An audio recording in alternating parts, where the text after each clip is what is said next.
Okay, good evening, everyone. Council members, if we can take our seats. I would like to call the Monday, May 23rd, Cranston City Council to order. Madam Clerk, can you please take the roll? Councilwoman Marino, Present. Councilwoman Mazzulli, Present. Councilwoman Vargas. Present. Councilwoman Jermaine, Present.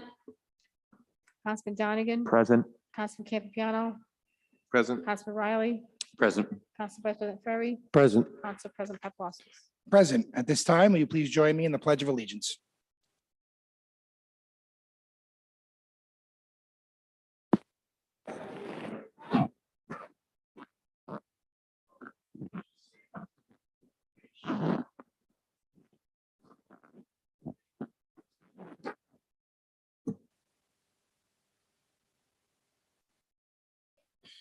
Thank you. I'd like to dispense with the reading of the minutes and to approve of the last month's council meeting minutes. I'll entertain a motion. So moved. Second. Any discussion? Seeing none, Madam Clerk, please take the roll. Councilwoman Marino, Yes. Councilwoman Mazzulli, Yes. Councilwoman Vargas, Yes. Councilwoman Jermaine, Yes. Councilman Donegan, Councilman Campiano, Yes. Councilman Riley, Yes. Council President Ferry, Yes. Council President Paplaskas. Yes. Motion passes. Moving on to public acknowledgements and commendations. I see none listed on the docket here this evening. Moving on to section 2, public comment. This time I will open up public comment for any docketed items. Please try and limit your comments to 4 minutes. Starting off this evening, I'd like to bring up to the podium Caitlin from STEM. This is regarding the survey results from the Cranston Summer 2022 Family Survey. And just your name and address for the record, please. My name is Caitlin Blankenship, and my address is 35 Sherwood Drive, Westerly, Rhode Island. Hi, everybody. Thank you all for having me come present today. Some of you might remember last year, we as a collective camp in Cranston, and by we, I mean STEM Advantage After School, 21st Century Camp XL, the Cranston YMCA, Ocean State Kids Club, Playground Camp, and so many more of our other partners kind of band together to do a quick assessment of our families in Cranston and find out what do they need for summer, especially after being hit with COVID and trying to recover from that. We recognize that our families' needs have changed through the years.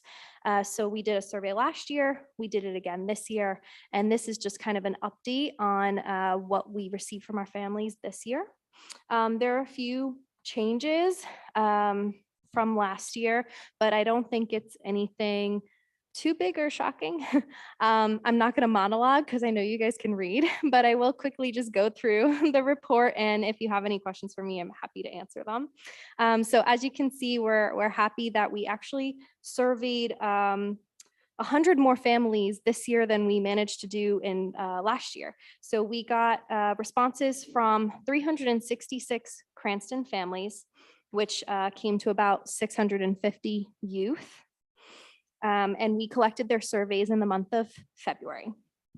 We asked families what programs they had participated in before. As you can see, many of the programs I mentioned that are a part of our collaborative were listed here as programs that our families go to year after year for summer camp. I'm also proud to announce that we doubled our participation in Ward 3.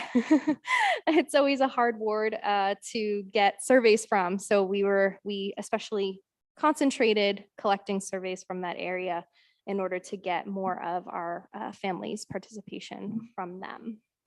On the second page, you'll find participants by grade level.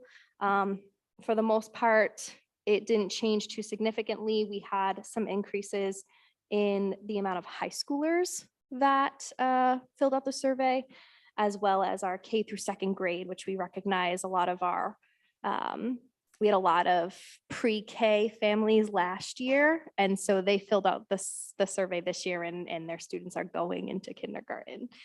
You can also see this year, rather than breaking it down by neighborhood in Cranston, we broke it down by school. And so you can see some of the different schools that our students went to.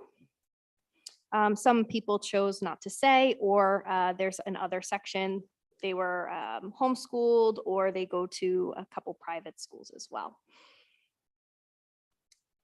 On the third page is where the like juicy stuff is. We asked our families what they needed out of a summer camp. If they could customize a summer camp or summer program, what would it look like?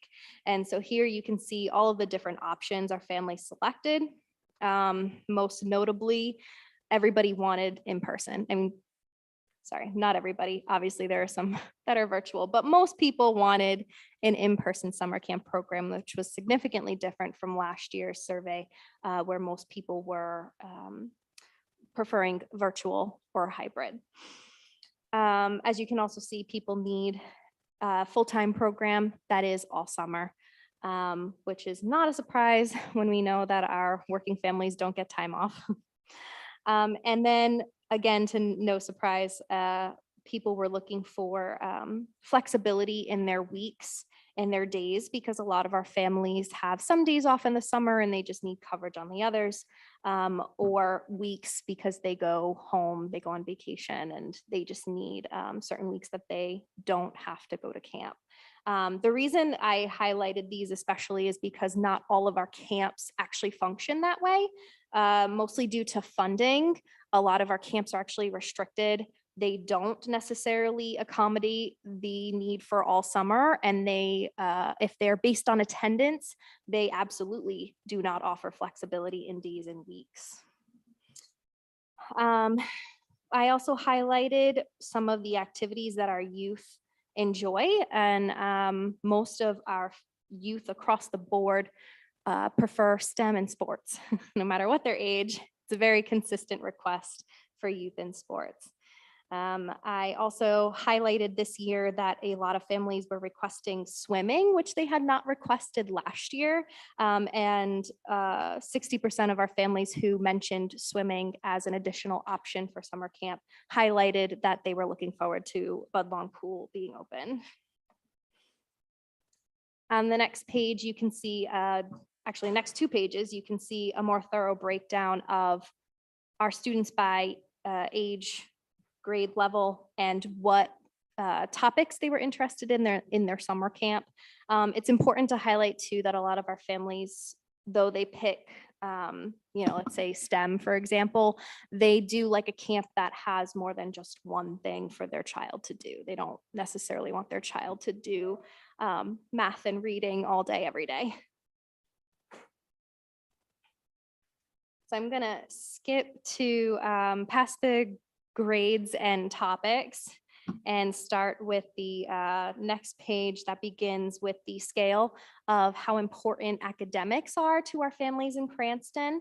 They're pretty average across the board. Some families really, really need a program and that focuses on academics, and some really, really didn't.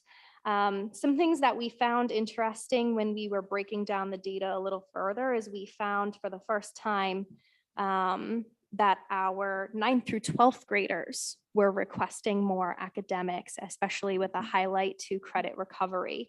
Last summer, we did not see that in the survey at all. Our high schoolers had the lowest ask for academics. So we found it interesting to see that increase.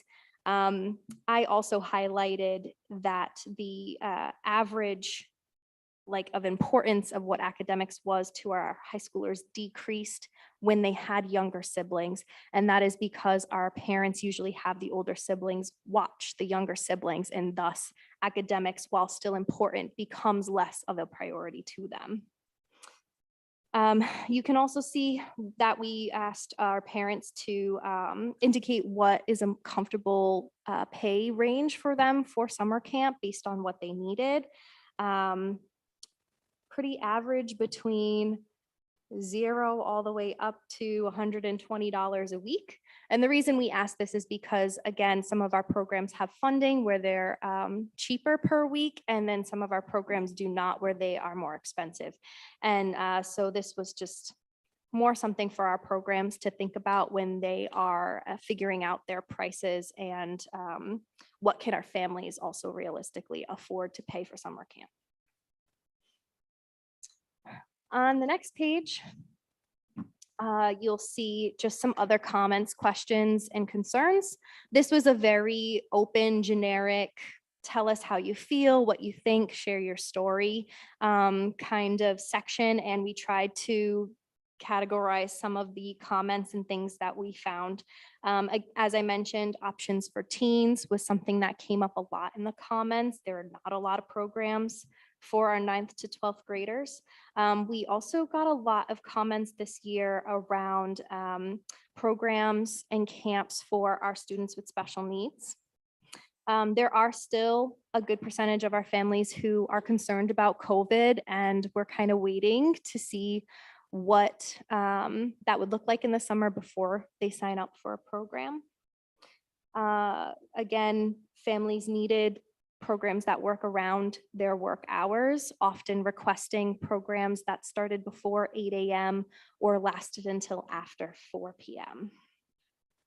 Affordability has always been an issue and was one of the biggest, one of the biggest concerns. A lot of our families were asking for scholarships and financial aid, which a lot of our programs were able to provide last year. Some of them are continuing to be able to offer that this year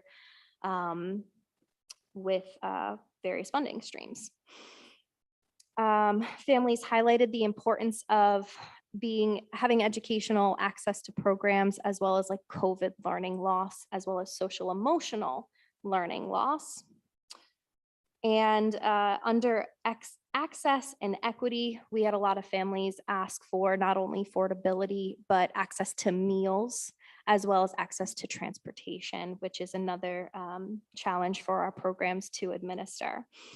A lot of our families this year, which we did not get last year, mentioned wanting quality programs, which I think most of our programs do very well, but really emphasizing the need for ratios and activities that engage their kids all day. The last thing that we noticed in our feedback from our families were some environmental concerns, especially with having camp outdoors. Many of our camps, because of COVID, switched to outdoor models last summer, and some issues that our families brought up were their child needed access to clean water. They did not seem to have that. Their child needed access to shade or heat relief. And many families commented on the air quality with how hot it was last summer. So we have some strategies. Most of them are just around collaborating and being able to offer each other the strengths that we have so that we can be as equitable as possible to our families and what they need so that they can continue to work. And I'll take questions. Thank you very much. Very informative presentation. Certainly appreciate the survey and all the work you've done over the years. Certainly a frequent member here at City Hall. Any council members have any questions for Caitlin? Seeing none. Oh, Councilmember Vargas. Good evening, Caitlin. Thank you again. Echoing the council president's words, appreciate you putting together this survey and sharing it once again here with us tonight. Just a quick question. Obviously, this is a handful of information before us, right? And very interesting. The first thing that comes to mind, at least for the time speaking, is on that job or work experience for the interest between the 9th and 12th graders in Cranston. It was about 1.9%, I think, who were interested in some sort of work program. As it's either the parents, my assumption it's the parents that are filling out the survey. I'm not sure if it was collected by the students themselves as well. But if it was the parents, I'm wondering if there's any way that in collecting that information, I don't know if there's a possibility to respond to, if not those parents in particular or all of them, and let them know that I know that the city of Cranston was looking for summer employment, that they have to be at the, I believe at the age of at least 16 years old. And I know CCAP had a summer program. I'm not sure if that's been also filled or not, but just to kind of reply back with the availability of this opportunity that the city does have, at least for the 9th to 12th graders. I'm not sure if that's something that you're you're able to do with the contact information? Yeah, so we asked parents if they wanted a follow-up from us to provide their emails. So I could certainly share that information out if you want to send it to me. I'm happy to email it along to them. Absolutely. I can definitely send that over to you and to the administration if that is possible. I believe that was an email that was circulated, if I'm correct, that the Park and Rec was looking for folks to fill in that summer camp program in the city, 16 years of age and older. Okay. Oh, I have the email. I can forward it over to you, Caitlin, because I did receive an email about that, just in case. I think that's great. And in terms of the survey, what is really the ultimate goal? So this has been presented to us, right? But at the end of the day, what are we really doing with this, or what is expected of us as a council, as the administration, to really ultimately do with this? Because, well, you've collected great data. Right, what's the benchmark? What do we want to accomplish? Are we reaching out to the YMCA now? Are we reaching out to the STEM programs, OSK, the library, to get some of the conversations, to get some of this accomplished? Yeah, so I think the ultimate goal is just to have your support while we are trying to consider being collaborative in the decision-making that we do as summer camps. And, you know, support is always very helpful. I know obviously because it's City of Cranston's playground camp, you guys tend to do a lot with them, but you know, being able to highlight some of our other camps as well, so that we're kind of all together, since we're all serving our Cranston families, I think it's important for us to be able to have that communication is really, I think, the ultimate goal. Councilmember, Great, it was- thank you. any other follow-up questions on the survey itself? Councilmember Renzulli, did you have a question on the survey? Just for Caitlin, I'm wondering, is there any connection with the All Course Network through RIDE with any of these camps, or no? Not that I know of through, yeah. All these right, that different might be camps. like a really good connection, or something we can talk about at another point of time, that I just connected with someone on. That's a lot of opportunities for the city, and I think they have scholarship. They offer, there's a lottery to get into the programs that you can sign up through there, and it's K through, I think it's pre-K through 12. Awesome. Thank you. Thank Thank you. you. All right, we need to stay on track with the survey. Any other questions on the surveys? Seeing none. Caitlin, thank you very much. Very informative. Great to see you.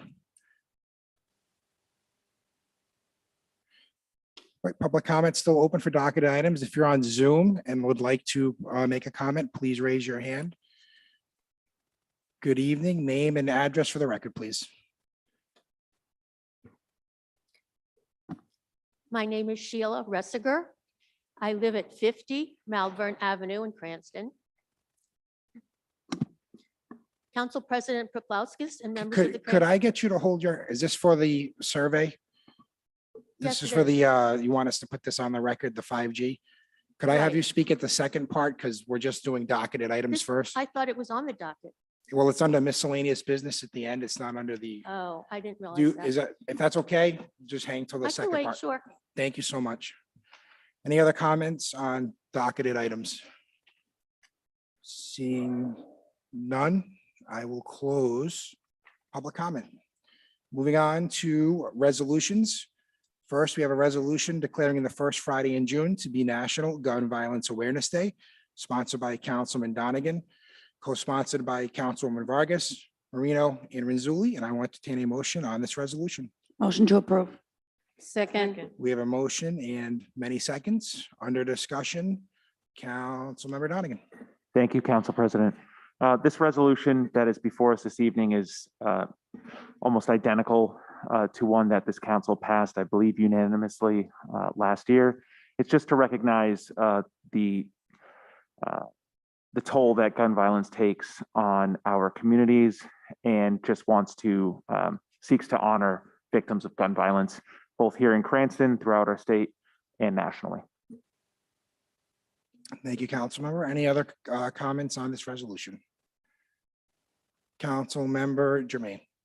Thank you, Council President. I would like to thank Council Donegan, Vargas, Marino, and Renzulli for putting this together. So I would like to be added as a co-sponsor if you allow me. Thank you, Councilmember. Any objection to Councilmember being added as a co-sponsor? Seeing none.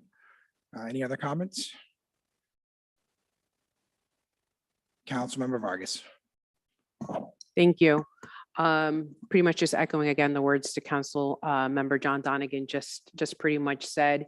And there is a section there in the resolution where it is encouraging those that are in support of whether the resolution, obviously the subject before us, which is the gun violence that has been happening nationally on here. And I will definitely be wearing orange, and I pledge to wear orange on June 3rd, as some of us did last year as well, and definitely encouraging the rest of the members on the council, if they will, to definitely do the same. So definitely,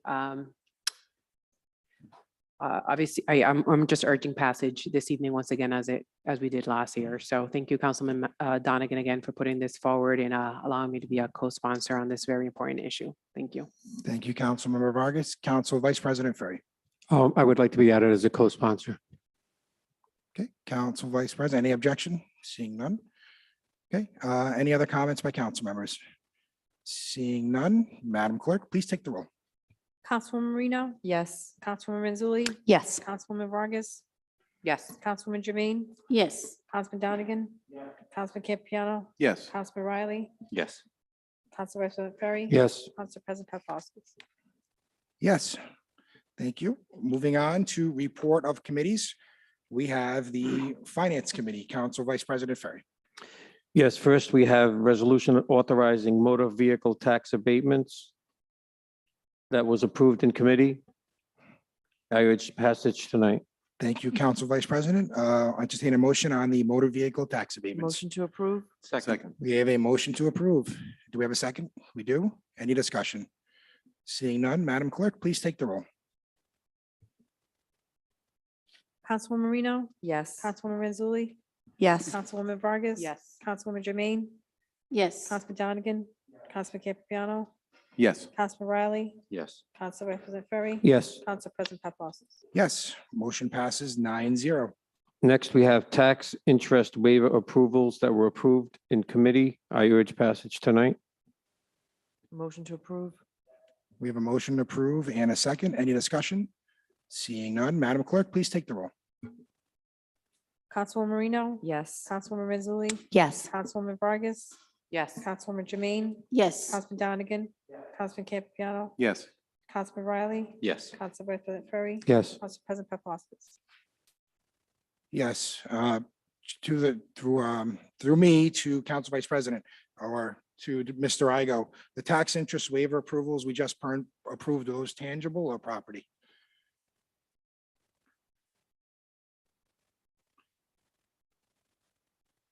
Just want to clarify for the record.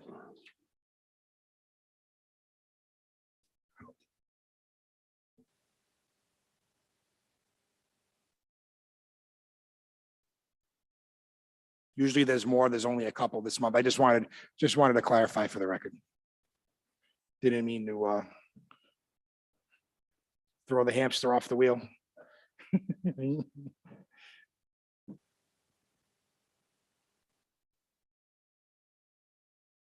Council President, they're for both real estate and sewer.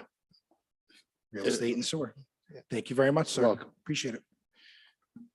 Okay, does that conclude the business of the Finance Committee? Yes, it does. Thank you, Council Vice President.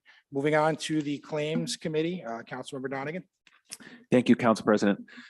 The items before us on the docket this evening are a report of settled claims.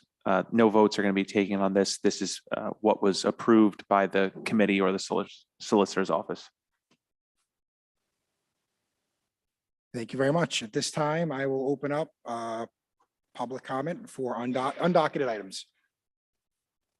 Thank you for your patience. And just need your name and address for the record, please. My name is Sheila Ressiger. I live at 50 Malvern Avenue in Cranston. Council President Paploskas and members of the Cranston City Council. This is the third meeting in a row of the Cranston City Council that I've come before you to have a binder of 2 years' worth of emails to the Cranston City Council members entered into the public record. Now that this topic is on the agenda, I hope that there will be steps taken to accept this information formally. As co-founders of 5G Free Rhode Island, Ms. Claire Stottmuller and I have been providing information to the City Council since the spring of 2020 on the harms of pulse-modulated radio frequency microwave radiation emitted from cell towers, from so-called small cells for 5G, from smart meters and other wireless devices. On June 22nd, 2020, I had a phone conversation with Jason Pizzullo, Director of the Cranston Planning Department, on the topic of 5G towers. He said that actual cell towers can be regulated for height, et cetera, but that the small cell antennas are not actually towers and so are not under the city's jurisdiction. He also said that the FCC has the jurisdiction over these small cell antennas. At the time, I was not aware that there had been a significant decision against the FCC on August 9th, 2019 by the DC Circuit Court of Appeals, which vacated the FCC's deregulation of wireless telecommunication facilities, or WTFs, and remanded this to the FCC. The judges stated that, quote, the FCC failed to justify its determination that it is not in the public interest to require review of WTF deployments, and ruled that the order's deregulation of WTFs is arbitrary and capricious. The judges published reasons for their ruling, concluding the FCC failed to address that it was speeding densification without completing its investigation of health effects of low-intensity radio frequency radiation. The FCC did not adequately address the harms of deregulation. The FCC did not justify its portrayal of those harms as negligible. The FCC mischaracterized the size, scale, and footprint of the anticipated nationwide deployment of an 800,000 unit network of small WTFs. It was impossible on the record to credit the claim that WTF deregulation will leave little to no environmental footprint. And the FCC fails to justify its conclusion that small WTFs as a class and by their nature are inherently unlikely to trigger potential significant environmental impacts. Since that court ruling, there was another significant ruling against the FCC on August 13th, 2021. In that case, the U.S. Court of Appeals for the DC Circuit ruled that the December 19 decision by the FCC to retain its 1996 safety limits for human exposure to wireless radiation was arbitrary and capricious. The court further ruled that the FCC failed to address impacts of long-term wireless exposure, impacts to children, the testimony of people injured by wireless radiation, impacts to wildlife and the environment, and impacts to the developing brain and reproduction. Recently, the Board of Health of the City of Pittsfield, Massachusetts, after 18 months of consulting scientific and medical experts, issued a cease and desist order for the cell tower operating adjacent to a residential neighborhood that has been making residents sick and forcing them out of their homes.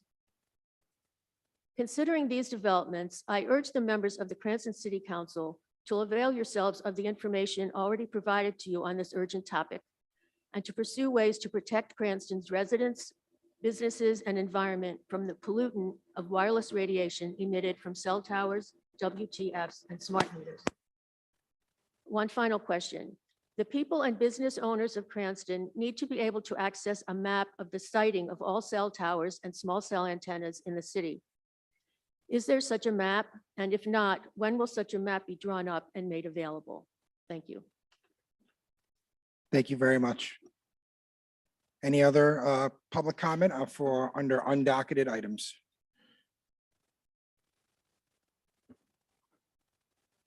Claire Stottmuller.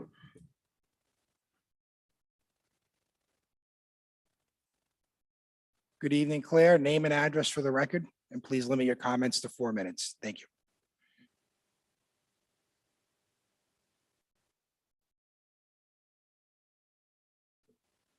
You need to, Yes, hello. Is this better now? can hear you. Thank you.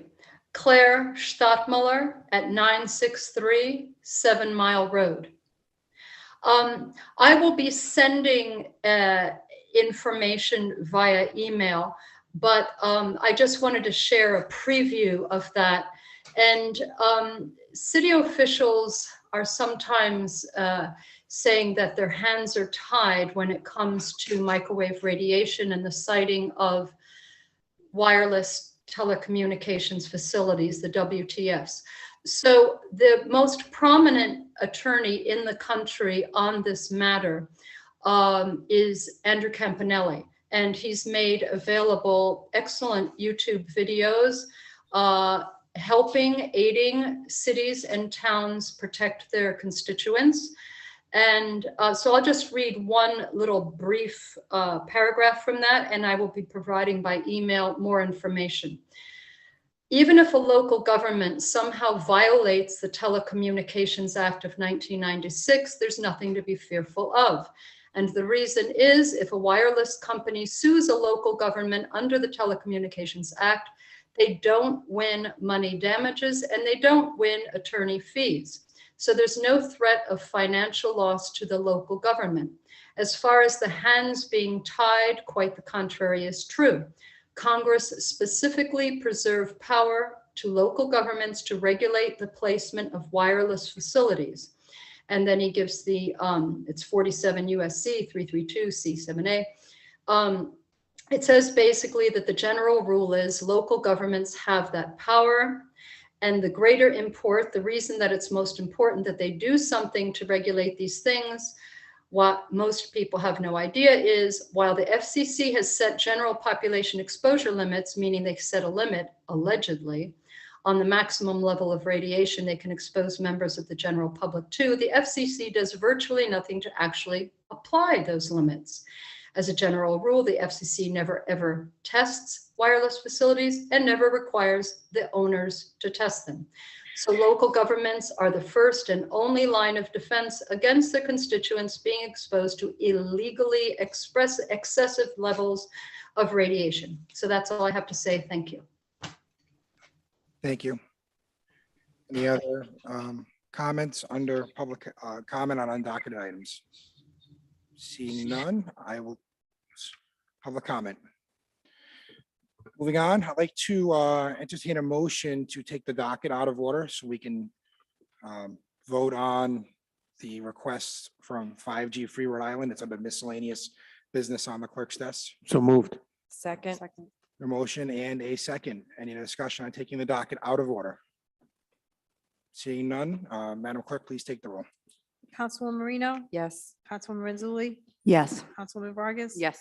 Councilwoman Jermaine, Yes. Councilman Donegan, Councilman Campiano, Yes. Councilman Riley, Yes. Council Vice President Ferry. Yes. Council President Paplaskas. Yes.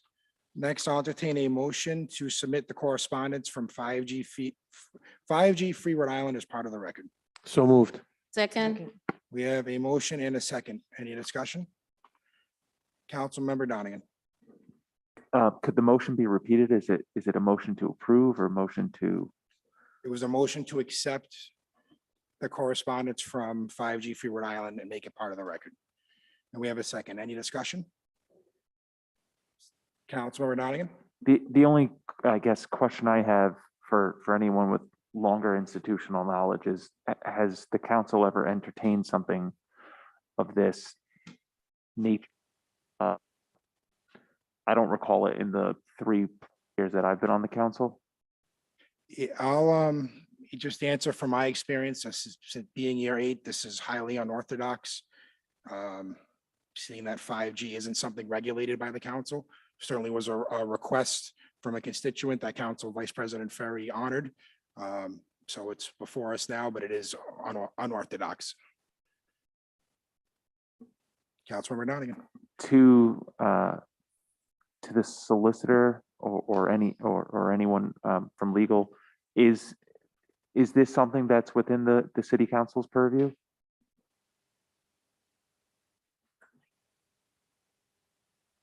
Councilman Donegan, could you repeat that question, please? I don't think the staff forgot it because you're.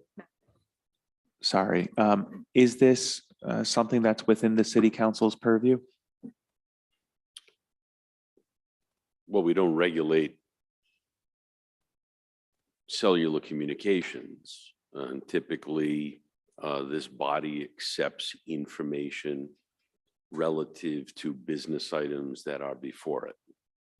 So this item is on the agenda at the request of Council Vice President Ferry for the purpose of the council entertaining whether or not this, whatever this presentation of information is, would be available as part of the city council record. Hope that helps. Thank you, Councilmember Donegan and Solicitor Angel. Councilmember Riley? One quick question for Attorney.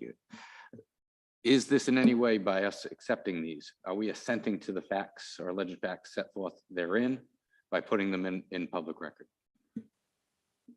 No, you're not. It's like any other information we accept as part of the record. Thank you. Thank you, Councilmember Riley. Any other discussion? Councilmember Donegan? Thank you, Council President. I'm just respectfully to the people that have spent some time on this. I respect the research that you're doing and your efforts to raise awareness about an issue that you care deeply about. But I will be voting against placing this on the record this evening. Thank you, Councilmember Donegan. Any other discussion? Councilmember Renzulli?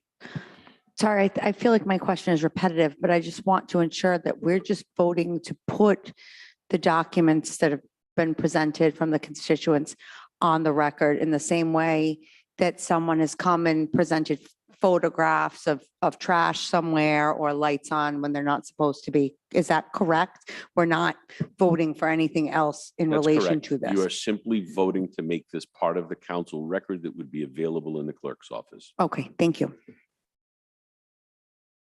Seems pretty cut and dry. Any other comments? Seeing none, I will just state that I will be voting against this. Really doesn't fall in the council's purview. While I certainly appreciate the hard work of 5G Free Rhode Island and your passion for advocacy, I just can't put this, in my view, on the record. It's not in our purview. Like I said, it really belongs at the Board of Health. So I will be voting against this. Madam Clerk, please take the roll. Councilwoman Marino, Yes. Councilwoman Renzulli, Yes. Councilwoman Vargas, Yes. Councilwoman Jermaine, Yes. Councilman Donegan, Councilman Campiano, No. Councilman Riley, No. Council Vice President Ferry, Yes. Council President Paplaskas. No, it passes in the affirmative 5-4. Congratulations, part of the record. Okay, moving on, we'll go back on the docket to election and or appointment of city officials. We have the appointment of Joanne Johnson for a term to expire 1/2/23 to the Small Business Advisory Committee. This is sponsored by Councilwoman Jermaine. No votes to be taken. It is the councilwoman's appointment and here for informational only. Moving on to report of city officers. We have none. Moving on to executive communications. We have the legal fees report. Are there any questions on the legal fees report? Seeing none, I will move on. Moving on to council president communications. First, I'd like to wish everybody a wonderful Memorial Day weekend coming up here in the city of Cranston.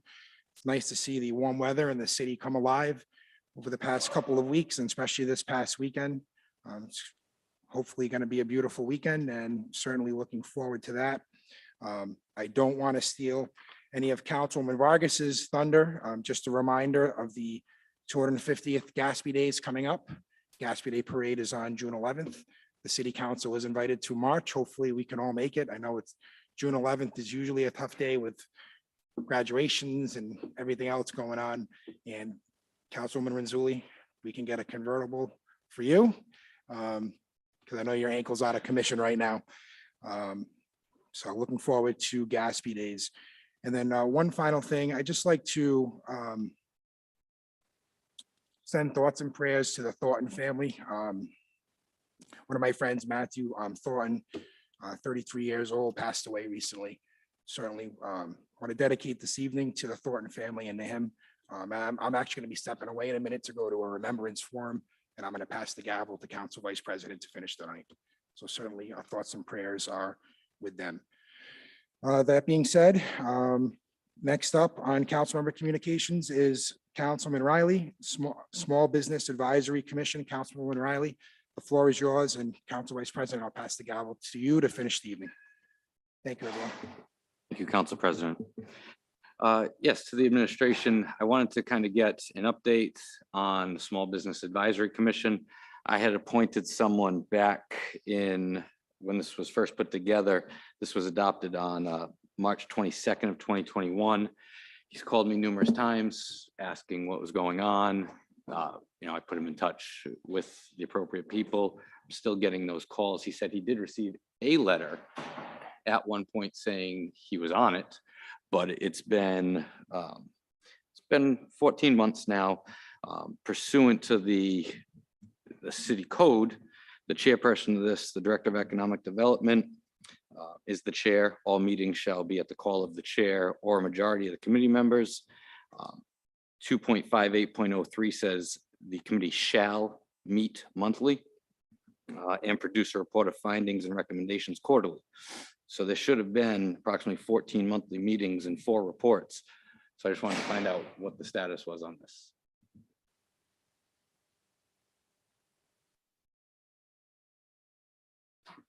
As you know, this is I believe, a city council ordinance that established this committee, so it's not an executive, it's not an administrative matter. However, I believe you mentioned that the Economic Development Director is chair of it or in charge of it, so I will follow up certainly as a courtesy to see if where he stands with that, if he wanted to convene a meeting. Okay, I was hoping by putting it on the docket, he would be here to update us. I wasn't sure what the content of that agenda item was. So, Respectfully, any content, he's the chair. So I'm going to continue it till next month, and I'll ask that he come. as I send him an mentioned, it email. is a city council committee, and I know there's an appointment of the mayor or two, but certainly I'd be happy to ask him where he stands on that. Okay, thank you. If Madam Clerk, if we could continue this to next month, thank you. And if there could be notice to the Economic Development Director? If there could be notice to the Economic Development Director, thank you. Be noted that this matter will be continued to next month with a notice to the Economic Development Director. Thank you. Thank you. Okay, next up, Councilwoman Vargas, City of Cranston Boards and Commissions, continued from 4/25/22. Yes, good evening. To the Director of Administration, Tony, the boards and commission, obviously, as we had discussed last, had not been updated on the website. Was looking at it, I don't believe it has yet to be done. I could be wrong. I have been wrong in the past, so please correct me if I am. I'm just trying to get an update on that if it has not been updated and trying to get a sense as to when it would be if it hasn't. Through the chair, if it's okay if I ask Stephen to come forward, because he's been responsible and he probably can answer that directly.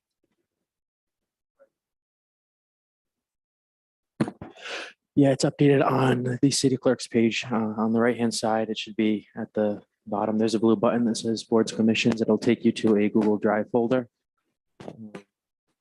with the most recent updates that I have. I'm sorry. So if I'm on the home page, Yes, you'll go to the city clerk's page. And then on the right-hand side, you'll see a blue button that says boards and commissions. And that will take you to a Google Drive folder where those PDFs will be populated. And can we then make an effort if possible then, when you do search sports and commission on the actual city page, that it could actually be page where it would say boards and commission? Is that a possibility to do? Because right now, when you do click on it, it doesn't take you there. When you click, I'm sorry, when you click on,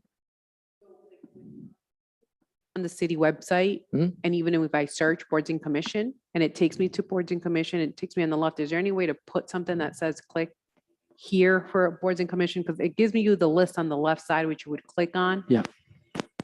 I'm trying to see whether or Un- not we can give some sort of better way to Understood. navigate. yeah, I can, I mean, it can be added as a additional page instead of it being within the city clerk's page. So And so does that mean that every board and commission, if there's a vacancy that is up to date, Correct. it will reflect an actual vacancy? correct. I think on it there? was, I think I had gotten the list from Rosalba about a month ago.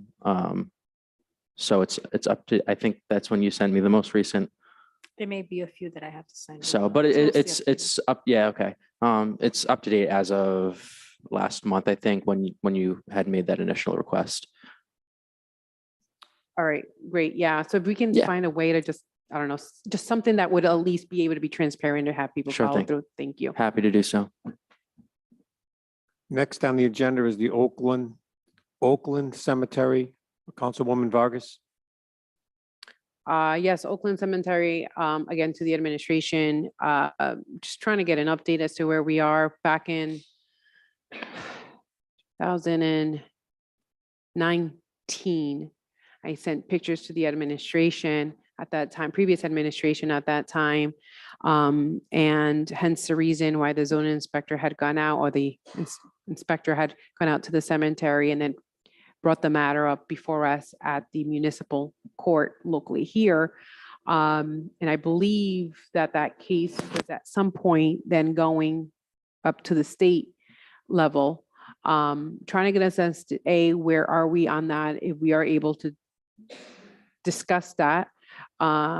If not, and it has to go into executive session for whatever reason, I'd like to request that we get an update on that. And then two, I am getting phone calls on the ongoing trash. It was a mattress there not too long, and I guess a piano buried on top of a piano right next to a tombstone on top of another tombstone, I guess. And the family of the member that was laid down to rest just called me extremely upset. They've been trying to get in hold of the owner. While I know that cemetery is private, there's also that ordinance that was passed, and I'm trying to see whether or not we are taking action and moving forward at all with that cemetery, one way, shape, form, or the other. Because while it is private, if you drive by it, there's so much trash. And if that was a residential property and it was trash and everything else over, I'm assuming we would take action, and we should really be taking action on that cemetery. Now, I'm not talking about the mausoleum because that's a separate issue that I also have a question on, but at least for the time being, I didn't know if you can at least answer the question on that part of the cemetery or.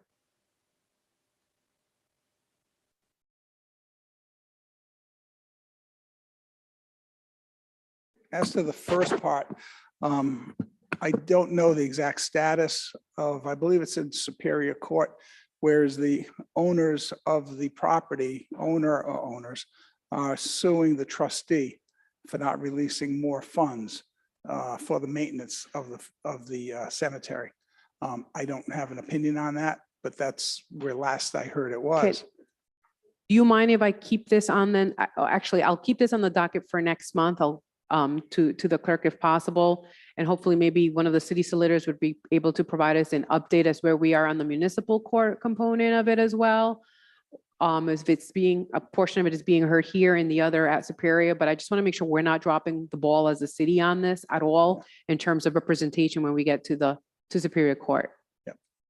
Sure will do. As to the condition of it, I know last year we had a massive cleanup over there about these disgusting people who litter and do what they do and desecrate that facility. It's awful. The cowards.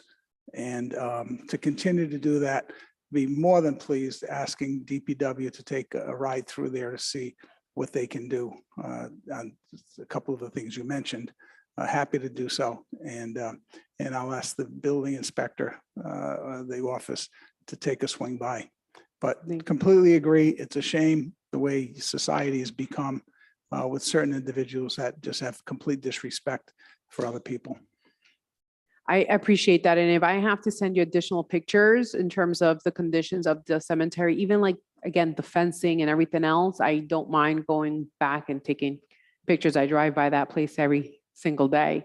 And it is certainly disheartening to see it, as I've said in the past, and will continue to say so. And so while the city was able to clean up, it's certainly a part of me says it's really not our job. It's a private property. You know, would we be doing the same thing for any other private property in the city or residential? Well, we want to make sure that the quality of life of everybody around that area is kept up as well, and it's by the standards. At the same time, we should really, you know, at this point, you know, I'd be, I think we really need to move forward on trying to figure out what else we can do to continue to make this guy, well, not continue to make this guy accountable, if possible. So if I Sure. can send you pictures, I can send you more. If we Sure. need to have inspection go by for any other Sure, reason.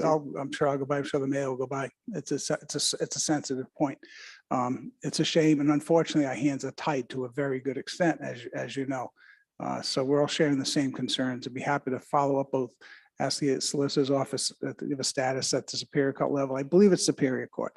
And then certainly if any actions are municipal. Okay, great. Thank you. So to the clerk, if we can keep that on for the Could all next comments month. come through the chair, please? Would you like that continued? Yes, for next city council meeting, please. Rose, could you please continue that to next month? Thank you. Thank you. And I didn't have another item on there, but I had told the council president I was actually going to be sharing the Gatsby Day Parade.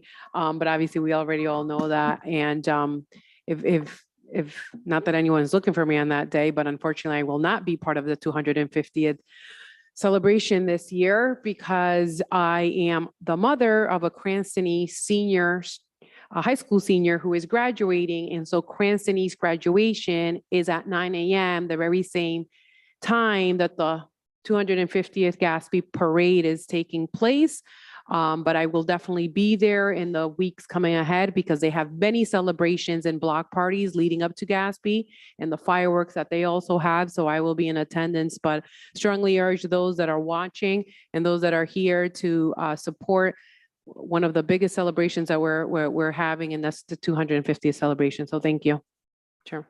Thank you. Vice Council President. Next under council communications, Councilman Donegan, overnight parking plan. Thank you, Council Vice President. I had asked for this to be on here with the anticipation that there were going to be some folks. Would you mind speaking without your mask, please? Thank you. I had asked for this to be on the docket this evening in anticipation of some folks from the community coming to speak. I don't see any of them here this evening, so I would ask that this be continued to next month. Or taken off the docket, and if coordinated, I'll reach out to the clerk again. Thank you. Next under communications, Councilwoman Marino, discussion regarding the $5.9 million deficit of fiscal year 2021 for hospitalization medical claims. Councilwoman Marino. Thank you. And actually, I believe it's like 5.5 million and change. I stand corrected, but this agenda item, I place this on the agenda tonight because it's an identifiable deficit that is, you know, a cause for concern. And I thought it was important that we have a discussion this evening. It's also known as the Internal Service Fund on our audits.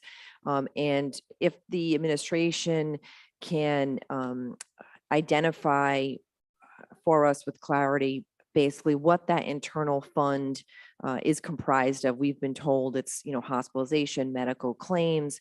And I appreciate this evening when I arrived, I saw there was a printout of the financial stats for the last few years. But if you could enlighten us, that'd be great.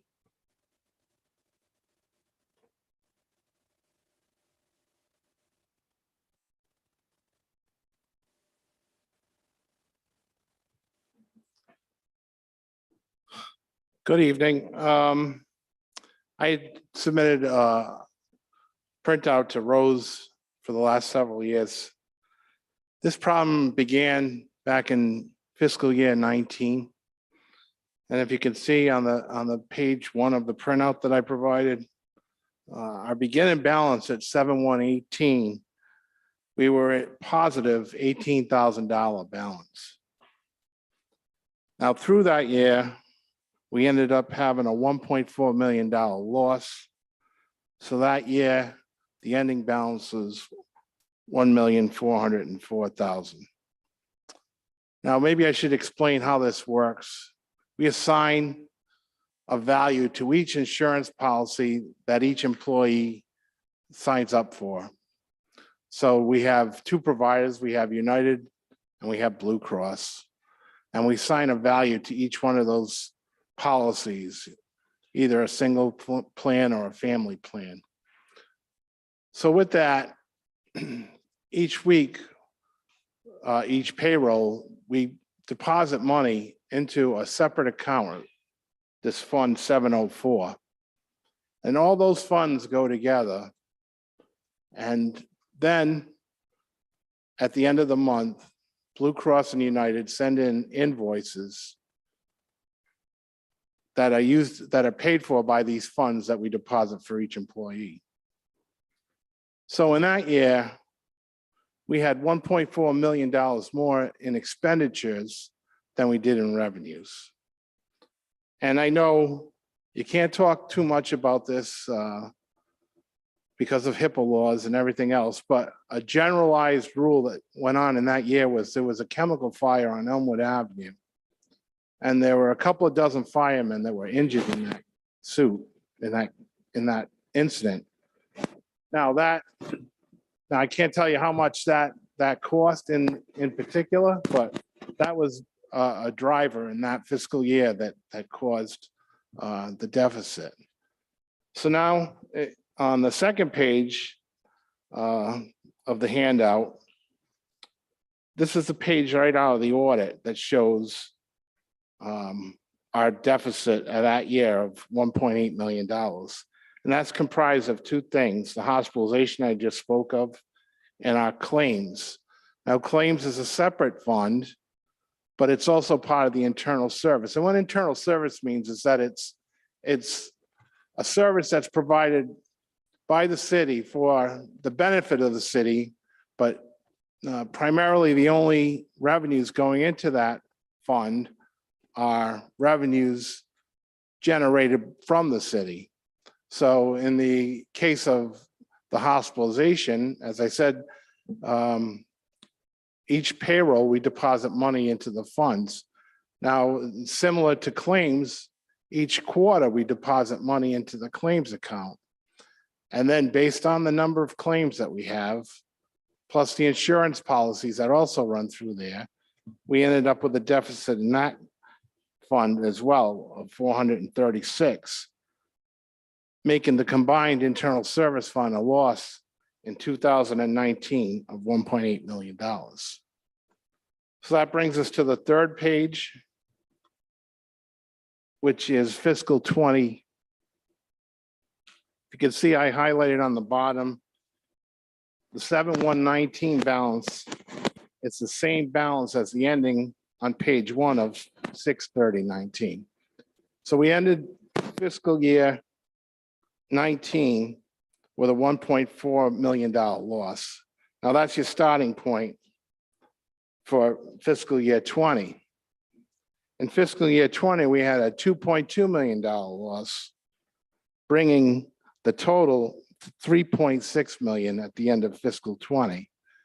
Now, again, no specifics, but we all know that in March of 20, which leaves approximately the last quarter of the year, we had COVID hit.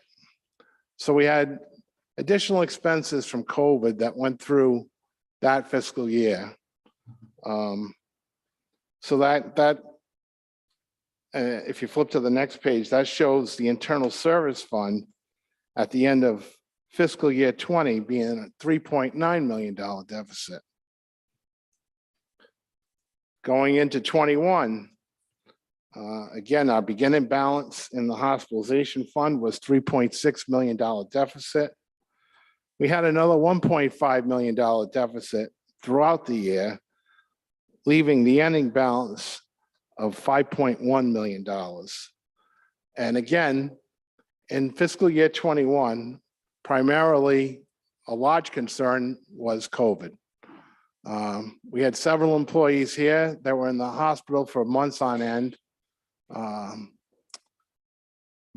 I don't even know about family members, you know, I just know personally from people that worked in this building that we had quite a few that had to go to the hospital and were in the hospital for several weeks.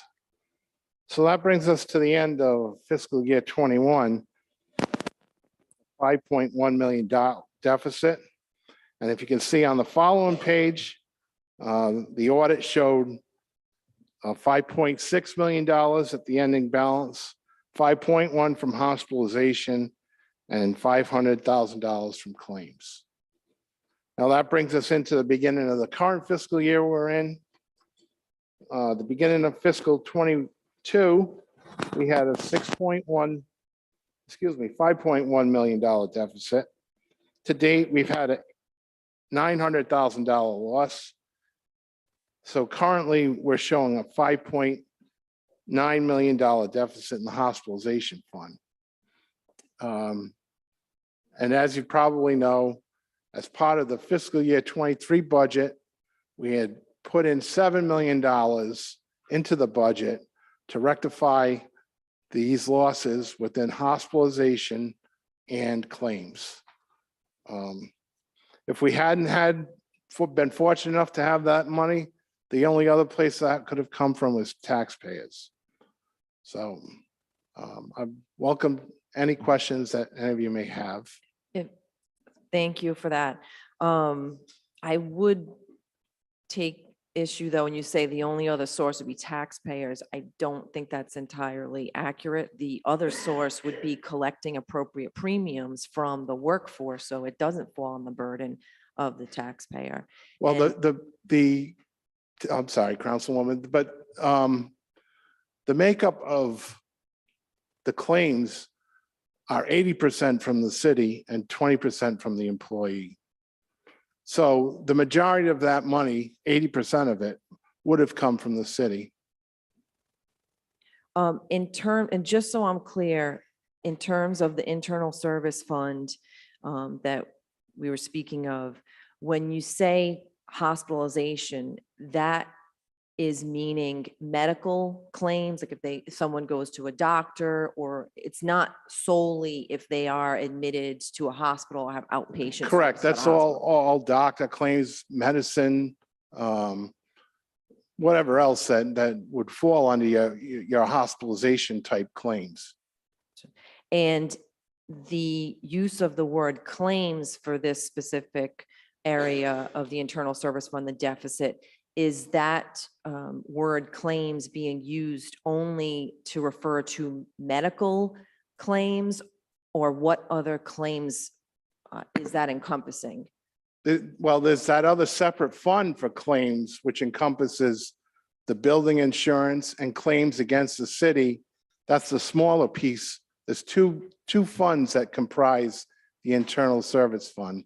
There's the claims committee portion and then the hospitalization portion. Right, and I just want to clarify, so there's a complete understanding. So when we're referring to claims on the internal service fund, it's not with respect to medical, it's injuries or things of that Correct, nature, and outside insurance, of yes. employees' liabilities, Yeah, basically, correct? we have one that's called hospitalization and the other one's called claims committee. Okay. And in terms of this deficit and where it's been the last few years, actually, I went all the way back to 2013. And that's what gives me grave concern, is that this number has been ballooning over the years. In 2013, there was no deficit in this fund. In 2014, we didn't have a deficit in this fund. I don't, in 2015, I also believe we did not have a deficit. Yeah, you can see with like this from the fund. first page, even in fiscal year 18, we still had $17,000 fund balance. So it didn't start really occurring until fiscal year 19. Well, in terms of going back, it looks like it was also mentioned in 2017 that there was, at that time, we had separated from the school department. That was the last year. And at that time, did we or did we not have about $412,000 as a deficit in fiscal year ending June 2017? I don't have the numbers in front of me, but again, through fiscal 18, we were still in the good. Not much. We only had 18,000 left in the fund, but I don't have those numbers in front of me. I just went back to when the deficit started occurring and kept reoccurring to grow to explain the deficit we're at today. Okay, I had seen in the audit for fiscal year ending June 2018, it said for the city internal service fund, there was a $510,000 deficit. If that's what it says, yeah, I guess so. But it might not have been cumulative. We might have had enough fund balance to absorb that loss. And what is the plan with respect to this growing deficit? Because we all know we're not going to have the ARPA funds to put towards this. So what is the plan going forward to address this growing deficit? Right, we know we're gonna get rid of the beginning balance, the beginning deficit of what we're at now, $5.96 million in this fund. And then, as you know, in the current budget, we increased the premiums by 10%. So we've wiped out the deficit in the fund, and we've increased premiums by 10%.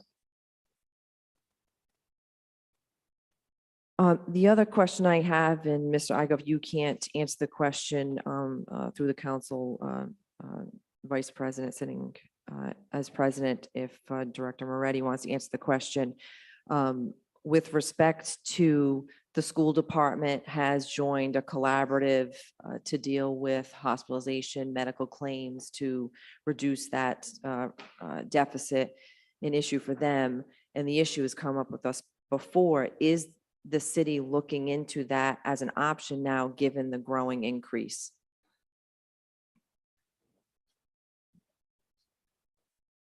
Yeah, Director Moretti?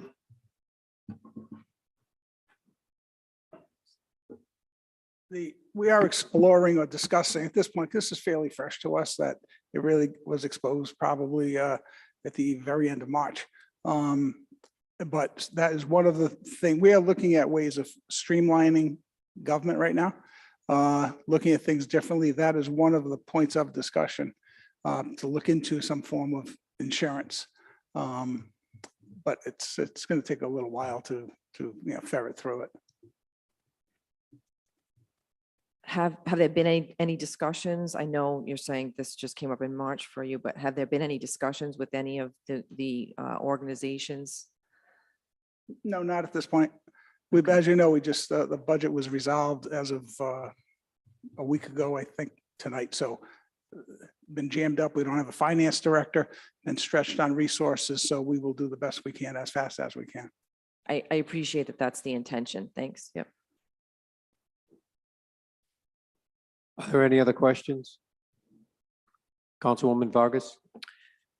Yes, Director Igo, just real quickly, I know you had mentioned here in the 2019, I know some of that was the reason some of that was also used was due to the fire on Elmwood Ave. And so that cost that was used for that, I believe at the time, Councilmember Stichels had over and over requested the administration to check into asking for some sort of reimbursement or insurance of that company so that we can take those funds back and apply it here where we would actually, where we're taking it from. Did we ever get any of those funds or where were we on that so we can? 'Cause No, it goes with unfortunately, this. weren't able to pursue that. They had tried and were unsuccessful. All right, thank you. Councilman Riley? Thank you, Vice President. Mr. Igo, just so I have some clarity on this. A few weeks ago, when we were discussing the budget, that hospitalization line item, that's based on a formula, correct? Yes, And claims could be under that, or they could go above that. Is that correct? that's correct, yes. So basically what happened over the course of these few years is the actual claims went over what was budgeted. Is that correct? Yes, So it wasn't any, it was just reality that happened. It wasn't any financial mismanagement, correct? that's right. Okay.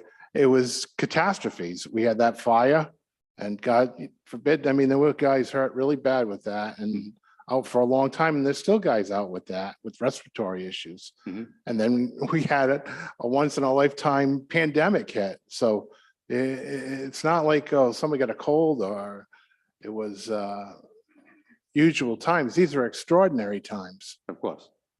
And now this was the 6 million approximately that we used some of the ARPA funds to pay off. Is that accurate? That's what we're going to be doing, yes. Okay, and that, but this 6 million, though we're adding it and putting it through the budget, this doesn't really affect our operational budget, our structural deficit or anything. This 6 million, this has nothing to do with that, correct? No, it's just solving this one-time issue. Okay, all right, I just wanted to make sure. Thank you. Councilwoman Renzulli? Hi, thank you. Mr. Igo, I just have a quick question, and I'm not sure if you know, I had discussed this at length with Director Strom last year, being very interested in the health insurance portion of the budget.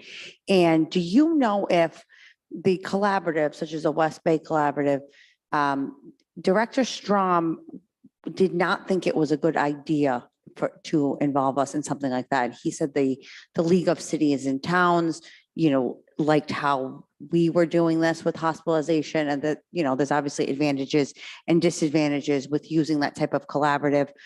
I don't quote me on this, but something I recall is you having to encumber more money than you do in this type of situation. So I'm just wondering who is the expert? Do we have a healthcare hospitalization line expert, or does that fall through finance or personnel? How does that work exactly? Well, first, yeah, you're right. To join one of these collaboratives, you have to put your money up front. So in the case of the schools, I remember it's probably 7 or 8 years ago, they had to put like $6 million up front to fully fund their claims and potential future claims. And then after 4 or 5 years of experience, then they could draw that number down significantly, like to maybe $1 or $2 million. But that's one of the risks with going with the collaboratives is the upfront costs. And where does that money come from? Again, it's funded through the general fund, through the taxpayers. I'm sorry, what else were you concerned with?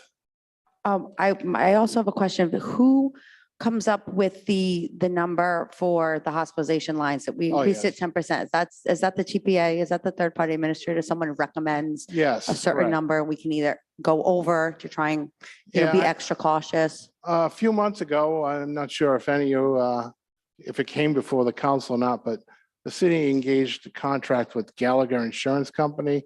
There are our consultants, and actually just met with them last week, and we're supposed to meet with them again this week, and they're gonna review our claims and give us suggestions on what we should do to try to rope in any kind of costs that we can. Okay, so we outsource that type of work to health insurance experts. We don't have anyone internal That's who does correct. that, correct? That's correct. Okay, all right. Thank you, Mr. Igo. I appreciate it. Councilwoman Marino? Thank you. To the issue of what occurred in the past, the school department utilizes the West Bay Collaborative, and they did that, if I understand correctly, at the urging of the Auditor General, the State Auditor General, some years back at that time, because their fund was growing. And in terms of the discussion being, well, this was something that was unanticipated or a one-time event, it has been growing in the city since 2015. And it has been at times doubling in size since 2015. And the other fact is, and I'm sure Mr. Igo, you would confirm this, that the state auditor general has communicated with the city that they are concerned about this, and that just as they were with the school department some years back. So we do need to, in fact, have a plan to address this going forward, correct? Well, we do, Councilwoman. We're eliminating the deficit completely. And just for your knowledge, we were still solvent in the fund as of June 30th, 18. So as of June 30th, 18, we still had $19,000 within the fund.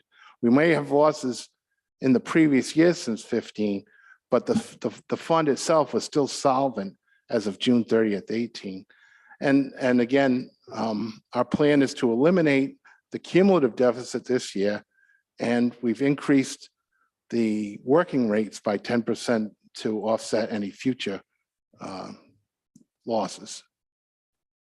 So the plan is basically hoping that another tragic event doesn't occur. Correct. The 10% increase. Correct.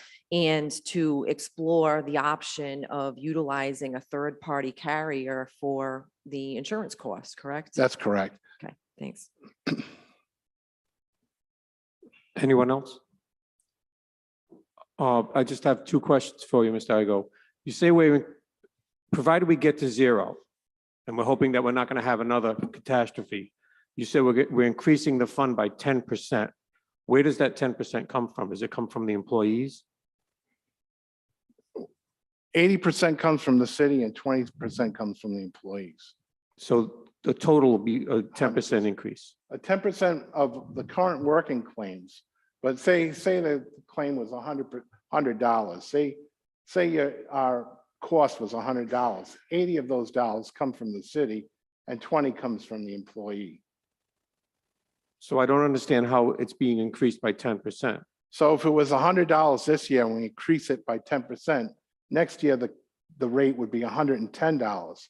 80% of that would be from the city, and then 10% from the 20% from the employee. How do we decide that 10% is enough? It was just an estimate based on our trend from the current fiscal year. Because I have to agree with my colleague that we just don't want to be in another situation 3 years from now where we have another $6 million deficit and we're not going to have the $6 million. Right. It's basically, I mean, Vice President, it's just like snow. You can't predict who's going to be sick, what the claims are going to be. You use your best estimate from your past experience to see where you hope you're going to come out. It could be better or it could be worse. I just think we owe it to the taxpayer to be more accurate over the next few years, so we don't get into the situation. Again, it's hard to be accurate on something that you can't control. Thank you. Okay, moving on. Next, we have Councilwoman Jermaine. You have 3 items on the agenda. The floor is yours. Thank you, Council Vice President. Month of May, it's a really special month where we celebrate many events.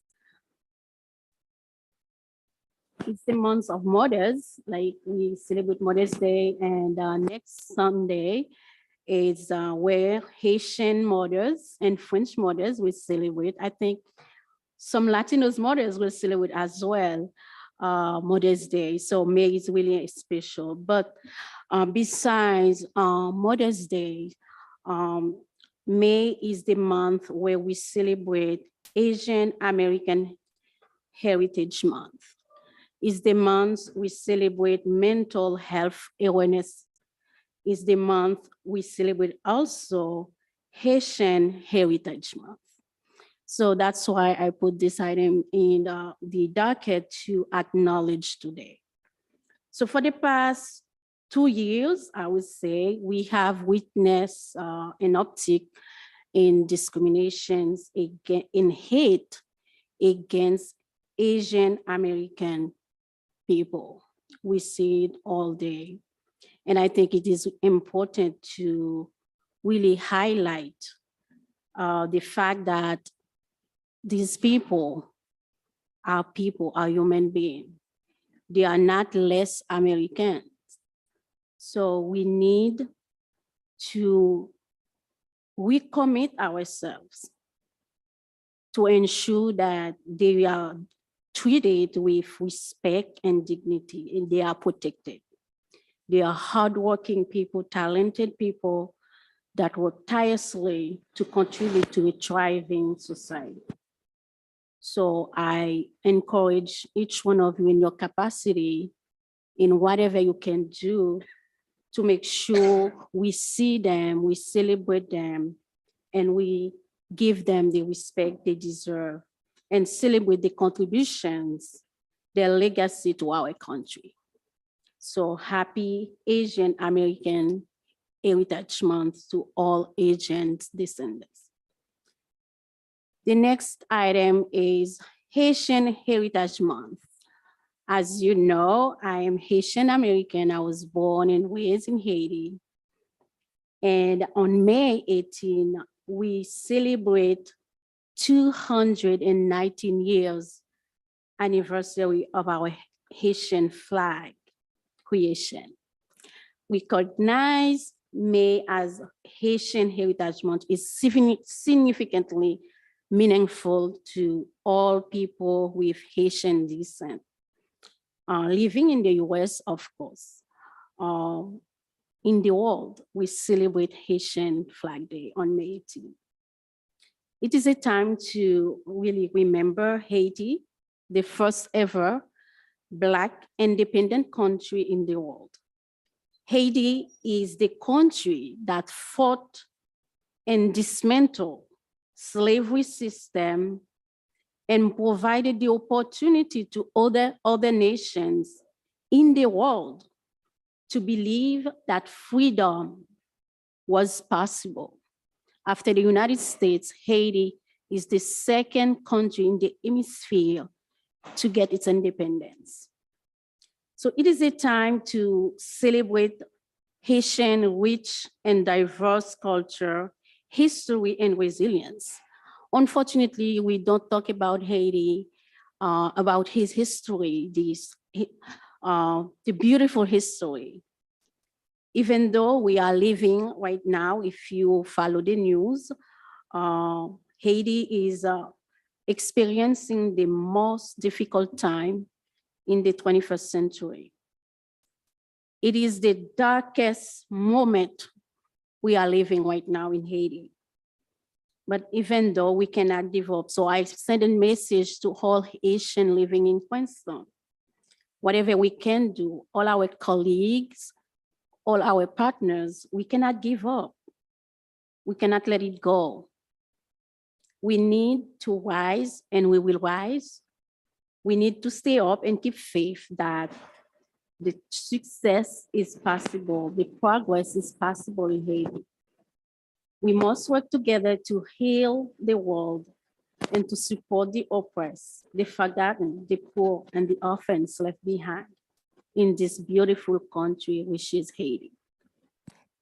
My last topic is Mental Health Awareness Month. Mental Health Awareness Month has been observed in the United States since 1949. Mental health professionals join together to spread awareness. But because of stigma around the illness, people are afraid, are ashamed to come forward and ask for help. So I would like to ask each one of you to send a message, to take an action. Send a message to everyone in our city, probably those who are struggling with a mental health issue, that they are not alone.